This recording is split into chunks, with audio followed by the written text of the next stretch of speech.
I'm Harry Smith. Tonight, the White House to the rescue. President Bush makes a plan to save thousands from losing their homes. The fugitive fundraiser. He gave big money to the Clinton and Obama campaigns. Tonight, he's under arrest.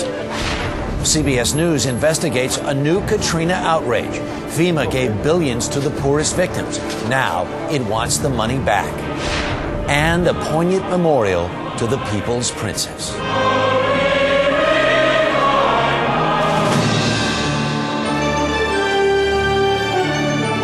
This is the CBS Evening News with Katie Couric.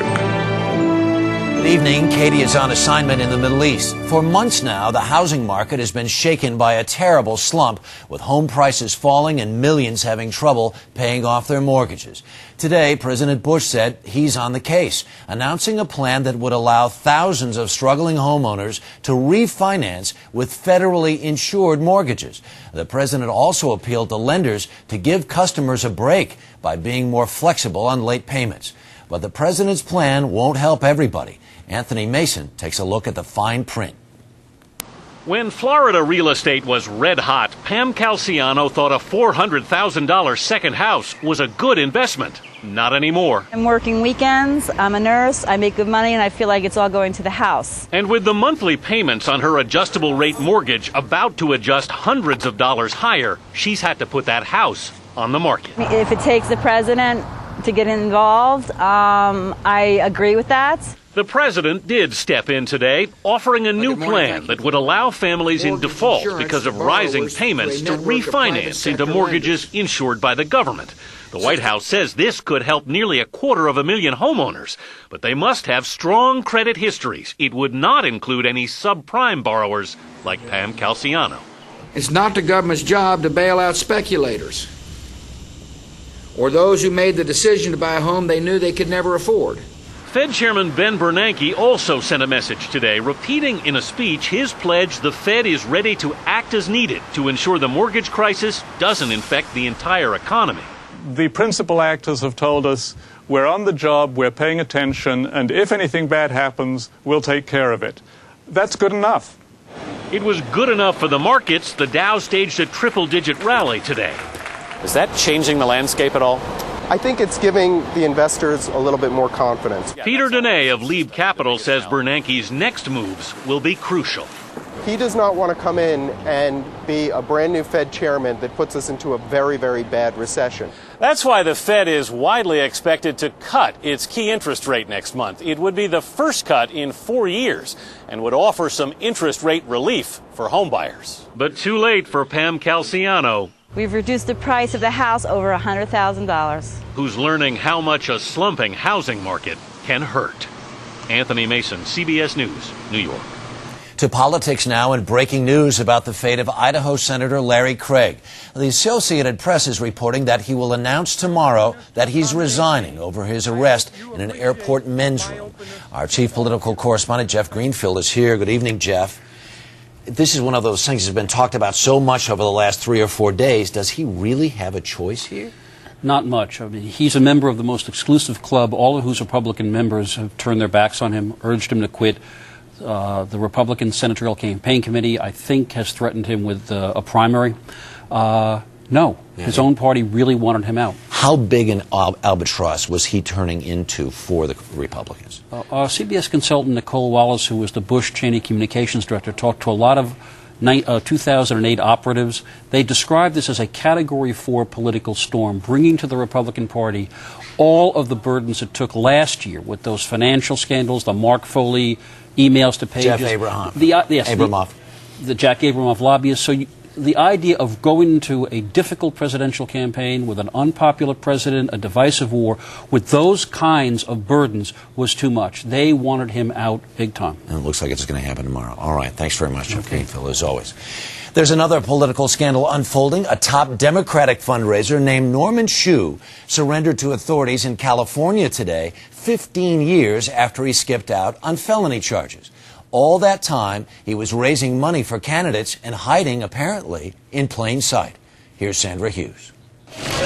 He's known as a big money man in the Democratic Party, donating $250,000 to various candidates over the last 3 years.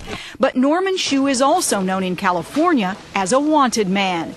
Today, he turned himself in on charges he defrauded investors in a pyramid scheme back in the early 90s. I was surprised, like everyone else who knew him, and I think he's done the right thing, turning himself in. Senator Clinton's campaign christened Hsu a hill raiser for all the money he generates.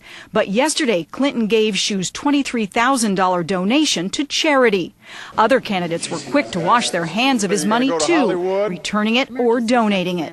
Hsu is famous for bundling, getting other people to donate on behalf of a candidate, a modern-day passing of the hat. But some say this practice can be dangerous to a campaign. A large group of Hsu's bundling checks came from this little green house in Daly City, California, that Hsu once listed as a home address. The Paw family, which lives here, has given $45,000 to Hillary Clinton since 2005 and $200,000 to other Democratic candidates. Because some of these people appear to be of modest means, it raises questions about whether or not this money has been underwritten by someone else, by Mr. Hsu, or really if the people who gave this money could really afford it. So far, there is no evidence that Norman Hsu reimbursed the Paw family for their donations. In today's case, he's accused of stealing $1 million. That could put the Democrats' big fundraiser behind bars. Sandra Hughes, CBS News, Los Angeles. To Washington now, where another key member of President Bush's team is preparing to return to private life. White House spokesman Tony Snow, who's battling a recurrence of colon cancer, announced today he's leaving September 14th. He said he needs to make more money. I know a lot of folks have been thinking, oh, come on, it's really the cancer, is it? No, cancer has nothing to do with this decision. Snow will be replaced by his deputy, Dana Perino, who filled in for him while he was away for cancer treatment. And a major departure from Congress. Republican Senator John Warner of Virginia said today he will not run for a sixth term next year.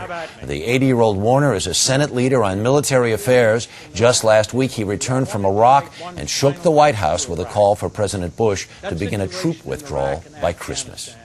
Now to the holiday getaway. The AAA says just under 29 million Americans will hit the road this Labor Day weekend, down slightly from last year, even though gas is averaging about $2.78 a gallon, a few pennies less than a year ago. If you're flying, expect delays. You know it's bad when FAA Chief Marion Blakely is advising travelers to bring a good book to the airport. Here's Nancy Cordes. Can't blame the hour-long backups at Newark today on the weather. Nope, it was extra flights added for the holiday that started a traffic jam in the air that stacked up for miles. Well, things international. At Delta's operations center in Atlanta, the flight director is monitoring a beefed-up load of 300 to 400 packed flights at a time. There's more demand on holiday travels. He says there wouldn't be so many delays, nearly 200,000 so far this summer, if the FAA would create more flight lanes in the skies near congested airports. It's literally a superhighway sitting dormant while everybody is on a two-lane road backed up for 20 miles. The FAA wants to open up more super skyways. It's working on a plan to change the flight paths in and out of Newark from this to this, spreading flights out like a fan. Sound good? Not to the people who live underneath. I don't want these planes over my house. The city of Elizabeth, New Jersey is planning to sue the FAA. Houses are going to shake in some parts of our community. The nation's air traffic controllers argue crowded skies aren't the problem anyway. These runways are saturated, so you're going to have to pour more concrete and give us more runways to run more airplanes. But expanding airports isn't just expensive. For many cities, it's downright impossible. San Diego Airport is sandwiched between Interstate 5, housing developments, and the Bay. Miami International, once well outside the city, has now been swallowed by it. New York's LaGuardia also has nowhere to go. There is one other option. The airlines could schedule more of their flights at off-peak times, like midday or late at night. But, Harry, that's kind of like telling commuters not to drive to work during rush hour. Nancy Cordes, thanks.